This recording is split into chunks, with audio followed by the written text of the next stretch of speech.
मना भारत गौरव आचार्य भगवान श्री प्रसन्न सागर जी महाराज की आपकी जयकार बिल्कुल ऐसी है जिसे 10 उपवास के पालने के बाद आज आप यहाँ पर आकर के बैठे हो और शरीर में बिल्कुल क्षमता नहीं है और बस बैठे हैं मजबूरी का नाम।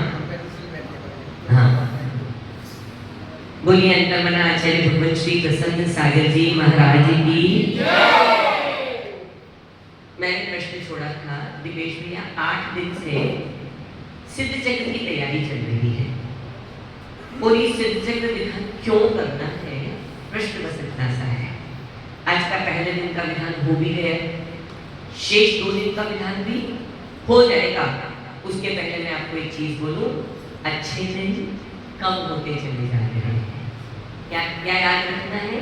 अच्छे दिन कम। बड़ी मुश्किल से न जाने कितने वर्षों की भावना थी हमको अपने परिवार के पुण्यार्जन से इस महापुण्य अनुष्ठान को करना है, क्योंकि संसार में दिगंबर जैन समाज का सबसे बड़ा यदि कोई विधान है तो वो कौन सा विधान है? बाकी सारे विधान अरहत परमेश्वरी भगवान के पूजन के विधान है, लेकिन ये विधान महान आत्मा सिद्ध परमेश्वरी के विधान की चर्चा है।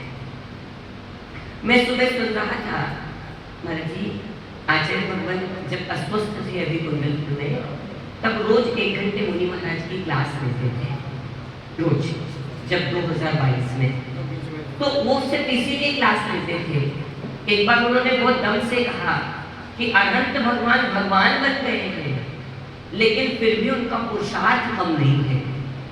उनको भगवान अनंत बनने के बाद सिद्ध भगवान बनने के लिए भी प्रबल पुरुषार्थ करना पड़ता है। महाराज जी बैठे थे प्रबुद्ध सागर जी, उन्होंने पूछा कि अजय कैसे? तब उन्होंने कहा कि धर्म ध्यान से मोक्ष नहीं मिलता। नवपन सागर जी महाराज जी आचार्य ने कहा था कि धर्म ध्यान से मोक्ष नहीं मिलता, मोक्ष तो शुक्ल ध्यान से मिलता है। और केवल ज्ञान प्राप्त करने के लिए शुक्ल ध्यान के 4 भेद में से अभी 2 ही भेद समाप्त हो रहे हैं। जो 2 शेष शुक्ल ध्यान के भेद बचे हैं उसके लिए अनंत भगवान को प्रबल पुरुषार्थ करना पड़ता है। प्रश्न पूछा कि कैसा प्रबल पुरुषार्थ? तो उन्होंने कहा कि योग निरोध करना पड़ता है। यदि योग निरोध नहीं करेंगे तो फिर उनको सिद्धत्व की अभिव्यक्ति नहीं होगी। इसलिए आचार्य भगवान की उस कोट को याद करते हुए मैं आपसे निवेदन कर रहा हूँ, इतना सा मत सोचना कि हमने सिद्ध का चक्र विधान कर लिया तो हमारे जीवन का कल्याण हो जाएगा। निश्चित ये विधान मेरे जीवन के कल्याण का कारण जरूर बनेगा, लेकिन इस विधान को करने से कल्याण होगा ऐसा विचार बिल्कुल मत रखना। क्योंकि विधान क्या है? धर्म ध्यान। क्या है विधान? जोर से बोलो। क्या है विधान? एक बार और बोलो। और जब हम कर्म व्यवस्था पढ़ते हैं, महाराज जी गलत हो तो मुझे बताइएगा, जब हम कर्म की व्यवस्था पढ़ते हैं तो मात्र धर्म ध्यान करने से मोहनी कर्म समाप्त होता है, मोहनी कर्म कमजोर होता है। धर्म ध्यान करने से दर्शनावरणी ज्ञानावरणी कर्म की कोई व्यवस्था नहीं बनती। तो सिर्फ क्या उद्देश्य बनाना है यही बता रहा हूं कि हमको सिद्ध चक्र करते करते मोहनी कर्म को कम करना है। क्या करना है? मोहनी कर्म के अभाव में दर्शनावरणी ज्ञानावरणी बस प्रभाव हो जाते हैं। इसीलिए मेहनत तो सिर्फ एक ही में करना है ना। लेकिन आगम ये नहीं कहता कि धर्म ध्यान से दर्शनावरणी ज्ञानावरणी कर्म का क्षय होता है, क्योंकि चारित्र मोहनी और क्षय नहीं होगा, लेकिन अब प्रभावित हो जाएंगे ना। अब प्रभावित होंगे, लेकिन धर्म ध्यान 24 घंटे नहीं ना चलता है। धर्म ध्यान 24 घंटे नहीं ना चलता है। धर्म ध्यान के साथ कर्म ध्यान भी तो लगा है संसारी आत्मा के पास में। इसलिए निवेदन कर रहा हूँ जितने लोग बैठे हैं सब लोगों से आग्रहपूर्ण निवेदन कर रहा हूँ, आप सुबह मंदिर आते हैं, आप समागम करते हैं, आप दान करते हैं, आप पूजन करते हैं, आप अभिषेक करते हैं, जितना जितना आपको धर्म ध्यान करने का मौका मिलता है आप उतना उतना करते हैं। लेकिन इसके पीछे मुझे किस लिए ये करना है ये मुझको पता। बिना उद्देश्य को पता लगाए, बिना लक्ष्य का निर्धारण किए, बिना अपने एम को लक्ष्य में रखे बिना आप कहीं पर पहुंचने वाले हैं? मौलिक यहाँ से सूरजमल विहार जाना है तो स्टेटस में क्या डालेंगे हम? तभी पहुंच पाएंगे ना। नहीं तो गूगल तो बहुत लंबा चौड़ा चल रहा है, लेकिन मुझे अपने मुकाम पर पहुंचना है तो मुझे अपने जो भी मैप मैंने डाला है, लोकेशन जो डाली है, उस लोकेशन पर पहुंचने के लिए मुझे लक्ष्य का निर्धारण जरूर करना पड़ेगा। मैं आपसे वही निवेदन कर रहा हूँ, जितने भी लोग धर्म ध्यान करने के लिए समय निकालते हैं, उन सबको लक्ष्य में क्या रखना है? मुझे मोहनी कर्म को मद्धा करना है, मोहनी कर्म को कम करना है, मोहनी कर्म के बंधन को ढीला करना है। मैं वही सोच रहा था महाराज जी, आचार्यों ने 3-3 बार की सामायिक अकेला श्रावकों के लिए नहीं दी, मतलब मुनियों के लिए नहीं दी, श्रावकों के लिए भी दी है। प्रतिक्रमण अकेला मुनियों के लिए नहीं दिया, श्रावकों के लिए भी दिया है। स्वाध्याय अकेला मुनियों के लिए नहीं दिया, श्रावकों के षटावश्यकों में भी दिया है। तो क्या कारण है? कारण यही है, इतनी देर हम मोह से, जितनी देर सामायिक करेंगे, घर में रहेंगे लेकिन घर वाले पास में रहेंगे क्या? बोलो ना नहीं। जितनी देर प्रतिक्रमण करेंगे उतनी देर परिवार पास में रहेगा क्या? जितनी देर पूजन करेंगे उसमें भगवान की परिवार की? बोलो। स्वाध्याय किसका? ग्रंथों का कि परिवार का? तो इसलिए जितने आवश्यक हैं, सारे आवश्यकों का निर्धारण मात्र आपने मोह को क्षय करने के लिए, मोह को कमजोर करने के लिए, मोह को मद्धा करने के लिए रखा गया है। हम सब तैयारी कर ले।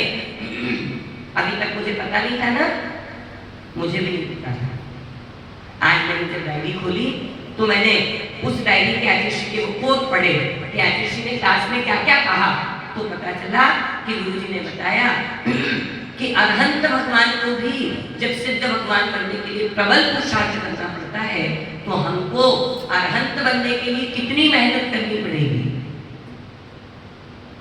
और अभी तक महाराज जी यही भावना था, यही समझ में आता था कि जो अरहंत बन गया उसको तो सिद्ध बन ही जाना है, वहां जाके कुछ करना नहीं है। लेकिन आज पता चला कि भैया अरहंत से सिद्ध बनने के लिए भी रास्ता सहज नहीं है, रास्ता सरल नहीं है। प्रबल पुरुषार्थ अरहंत भगवान को भी करना पड़ता है, तब वो सिद्ध अभिव्यक्ति अपने जीवन में प्राप्त कर सकते हैं। जिसको पाने के बाद कुछ पाना शेष नहीं है, जहां पर जाने के बाद अब आना शेष नहीं है। जो उनने जो किया अब उनको कुछ भी करना बाकी नहीं है। ऐसे कृत्य अशरीरी, हम वही सोचते हैं कि जिनको कुछ करना ही नहीं है, जिनके पास शरीर ही नहीं है, जिनके पास कर्म नहीं है, जो आपके हित का कुछ कर ही नहीं सकते हैं, उनके पूजन सबसे बड़ी पूजन बता दी। अरहंत भगवान तो संसारी है, उनके पास वैभव है, तो उनकी पूजन करने से वैभव मिल जाएगा पक्का। लेकिन सिद्ध भगवान के पास तो कुछ है ही नहीं, शरीर भी नहीं है, फिर भी सारी जैन आगम की जितनी पूजन है, उन सब पूजन में सबसे बड़ी पूजन कौन सी? बोलो ना। क्यों रखी है इस पूजन को? क्योंकि उनकी पूजन का निमित्त बना करके मुझे भी उन जैसा बन जाना है। लेकिन उन जैसा बनने के पहले उनने कौन से रास्ते को चुना है? मैं बताऊं कहाँ पे गलती हो रही है? बताऊं क्या? बुरा तो नहीं लगेगा? पक्का लग जाएगा तो आपने बुरा नहीं लगे इसलिए बात बता रहा हूँ। हम सिर्फ एक ही जगह फिसलते चले जा रहे हैं और वो है टालम टोल की आदत। कहां पर हमारा सबसे ज्यादा लॉस हो रहा है? बोले समझ में आ रहा है? टालम टोल की आदत किसको कहते हैं? सौरभ भैया समझ में आ रहा है? अभी आपके पास टाइम है, अभी मैं आपसे कहूं कि मालव करने बैठ जाओ, टाइम है, अरे नहीं यार पूरा दिन पड़ा है, कभी भी कर लेंगे। और ये टालम टोल की आदत ही मेरे जीवन के अच्छे समय को खराब करता चला जा रहा है। सब ब्रह्मचारी लोग बैठे थे महाराज जी, लगभग 1996 की चर्चा है। सब लोग बैठे थे तो आचार्य से पूछा कि आचार्य हम सब सफेद कपड़ों वालों के लिए क्या सूत्र है आपका? तो आचार्य ने कहा था हाथ जोड़ो, एक प्रार्थना करना सिखाता हूँ। क्या गुरुदेव? आचार्य ने कहा बोलो। भगवान जी मैं कभी अकेला ना रहूं, ब्रह्मचारियों के लिए कहा कि प्रार्थना करो कि हम कभी अकेले ना रहें, और अकेले रहें तो प्रमाद ना रहे। क्या पता कितना बड़ा सूत्र गुरुजी ने दे दिया। नहीं तो होता ऐसा ही है कि जब हम अकेले होते हैं ना, हमको लगता है कोई देखने वाला नहीं है, चलो सो जाओ, चलो मोबाइल चला लो, चलो ये कर लो, चलो वो कर लो। और उस प्रमाद के चलते सबसे ज्यादा कर्म का आश्रव प्रमाद के माध्यम से ही हमारे जीवन में होता है।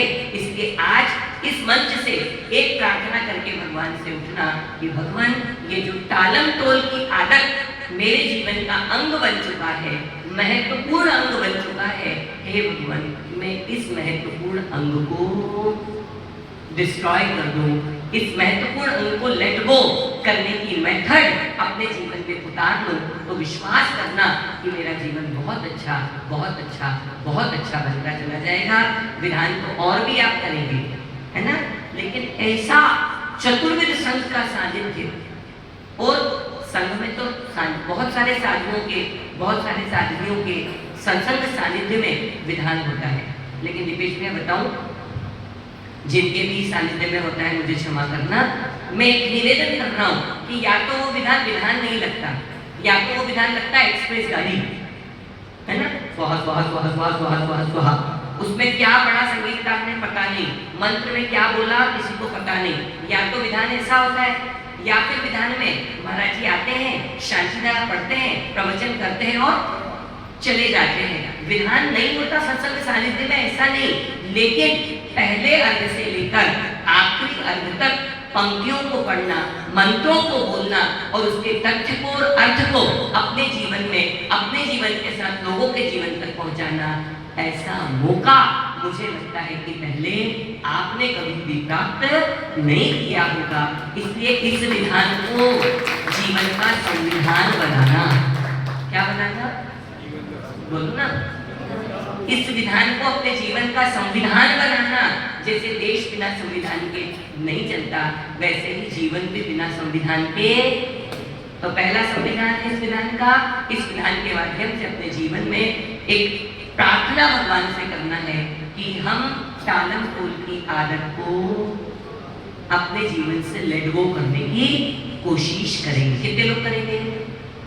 अच्छा, वो टालम टोल की आदत सिर्फ अच्छे काम में होती है, बुरे काम में नहीं होती, है ना। यदि थिएटर जाना है तो मौलिक को पता है कि अभी टिकट बुक कर दो, नहीं तो बुक, है ना। तो थिएटर जाना है, शाम को मूवी है, अभी दोपहर के 12 बजे, शाम को 7 से 9 का, 7 से 10 का शो है, लेकिन सबसे पहले मौलिक मोबाइल में देखता है कि कितनी सीट्स अवेलेबल है। ऐसे ही होता है ना, हाँ, सब दिखता है आजकल, महाराज जी सब दिखता है ऑनलाइन। मैं मौलिक को, चूंकि सामने बैठा है, मुझे बहुत सारे लोगों के नाम नहीं पता, इसलिए उसका बोल रहा हूँ, है ना। आप सब मौलिक को घूर के मत देखो। तो मैं निवेदन कर रहा हूँ आप सबसे, आग्रहपूर्ण निवेदन कर रहा हूँ कि पहला प्रयास क्या करना है, अपनी टालम टोल की आदत को अपने जीवन से थोड़ी सी दूरी बनाने के लिए निवेदन करें। दूसरा, अपने लक्ष्य का निर्धारण करें। सिद्ध चक्र विधान सिद्ध भगवान बनने के लिए तो करना है, लेकिन सिद्ध चक्र विधान चूंकि धर्म ध्यान है, और धर्म ध्यान मेरे मोहनी कर्म को कम करने के लिए करना है। सबसे ज्यादा बड़ा कर्म कौन सा है, सबसे खतरनाक कर्म यदि कोई सा है तो कौन सा है, वो मोहनीय कर्म है, सबसे खतरनाक। कितना है इसकी आयु, कितनी है, 70 कोड़ा कोड़ी। 70 करोड़ में 70 करोड़ का गुणा करो, कितने में, 70 करोड़ में 70 करोड़ का गुणा करो, जो संख्या आएगी, इतनी लंबी उम्र इस मोहनी कर्म की है। सबसे पहले सत्ता में आता है और जीवन के सबसे अंत तक, एक जन्म नहीं, न जाने कितने जन्मों तक आपको परेशान करता रहता है। तो धर्म ध्यान किस लिए करना है, क्षमा दीदी, मोहनी कर्म को मजबूत करने के लिए नहीं, मोहनी कर्म को कमजोर करने के लिए। मेरा मोहनी कर्म समाप्त हो जाए, खत्म हो जाए, अब उसका बलजोर कम हो जाए, वो कमजोर बन जाए। इसलिए परमात्मा के चरणों में प्रार्थना करना कि हम सब इस धर्म ध्यान की इस यात्रा में, क्योंकि शुक्ल ध्यान तो आपको हो नहीं सकता, होगा क्या, नहीं होने वाला है ना, हमको भी नहीं होगा। हम भी जो कर रहे हैं वो क्या है, धर्म ध्यान। लेकिन हाँ, हमारे धर्म ध्यान के साथ एक उद्देश्य जुड़ा है कि ये धर्म ध्यान उस मुकाम तक पहुंचे, आज नहीं तो कल, कल नहीं तो परसों, परसों नहीं तो नरसों, एक न एक दिन हम इस धर्म ध्यान के माध्यम से शुक्ल ध्यान की भूमिका जरूर जरूर तैयार कर लेंगे, ऐसा विश्वास है। और मुझे डरने की काम इसलिए नहीं है कि मैं जिनके नजदीक बैठा हूँ उनने कहा है कि मैं हूँ ना, इसलिए तुझे बार बार समझाता रहूंगा, तुझे बार बार रोकता टोकता रहूंगा कि ये गलत है, ऐसा नहीं करना, ये गलत है, ऐसा नहीं करना। इसलिए आप भी अपने पास एक ऐसा मजबूत वटवृक्ष रखना कि जिसके नीचे बैठ करके आप अपने जीवन के सुख के दिनों में, अपने जीवन के पाप के दिनों में, अपने जीवन के असाता के दिनों में बैठ करके साता का महसूस कर सकें, इन सद्भावनाओं के साथ कि ये सिद्ध चक्र विधान अकेला करना और घर नहीं जाना है, अकेले आगे चला करके एक थाली से दूसरी थाली में नहीं रखना है, वरन सिद्ध चक्र विधान का जो सबसे बड़ा लाभ है, सबसे ज्यादा महत्व है, वो ये है कि ये सिद्ध चक्र विधान संसार चक्र से सिद्ध चक्र विधान की यात्रा करवा रहा है। अभी हम कौन से चक्र में हैं? संसार चक्र। चक्र मतलब राउंड है ना, चक्र मतलब समूह। हम अभी संसार के समूह में हैं और हमको सिद्धों के समूह तक जाना है, इसलिए सिद्ध चक्र विधान संसार चक्र से सिद्ध चक्र तक पहुंचा दे, ये उद्देश्य, ये लक्ष्य, ये एम हमारे अपने जीवन का बना लेना है, तब तो सिद्ध चक्र है। अभी हम इतना ही करके आज की मंगल आरती से जुड़ते हुए पूज्य आचार्य भगवान से कल प्रातःकाल अनुष्ठान करने वाले ध्यान रखेंगे। कल 512 और 256 दो पूजन है। ठीक लड्डू बाबू 6 बजे, माइक वाले भैया 6 बजे है ना, 6 बजे हम यहाँ पर शुरू कर देंगे अनुष्ठान मंडप में। यदि मंदिर का अनुष्ठान चलता भी रहेगा तब हम गुरुदेव से प्रार्थना करेंगे कि अकेली शांति रहा करके आप यहाँ से चले जाए, तब तक हम पहली पूजन और वो करेंगे, तब विधान में फिर आपका सानिध्य हमको मिल जाएगा, ताकि हम भी लेट नहीं होंगे और अनुष्ठान भी लेट नहीं होगा। तो ठीक 6 बजे हम अनुष्ठान को शुरू कर देंगे। लगभग 7 से 7:15 के बीच में शांति धारा शुरू हो जाएगी। शांति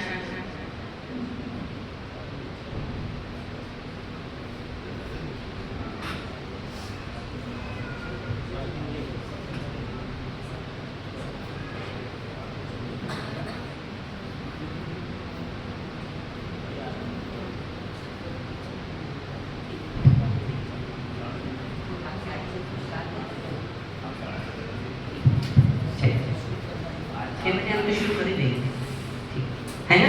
तो 6 बजे अपन डॉट शुरू कर देंगे। यहाँ पर अनुष्ठान करने वाले बिल्कुल ध्यान रखें, 2 दिन यदि नींद कम होगी तो विकल्प नहीं है, है ना। वहां से आने जाने क्यों है, नवीन भैया जाने क्यों, इतना बड़ा हॉल तो बना रखा अपन। हाँ जी, चलिए इस भावना के साथ कि आने वाले 2 दिन हमारे, हाँ, सुबह जो मंदिर में आराधना होती है वो 3:30 बजे प्रारंभ हो जाएगी, है ना। कल भी और परसों भी दोनों दिन समय ऐसा रहेगा, जो शेड्यूल है दोनों दिनों का, कि प्रातःकाल की आराधना 3:30 बजे शुरू होगी और लगभग 6-6:15 तक वो कंप्लीट हो जाएगी। उसके बाद फिर हम यहाँ तो हमारा 6 बजे डॉट शुरू हो जाएगा, है ना। इसलिए सब लोग याद रखेंगे, माइक वाले भैया और इंस्ट्रूमेंट वाले भैया लोग सब याद रखेंगे। अभी इतना ही कह के आज की मंगल आरती को हम सब प्रारंभ करने के लिए पूज्य गुरुदेव से प्रार्थना करते हैं और आज की मंगल आरती हम सब शुरू करते हैं। पहले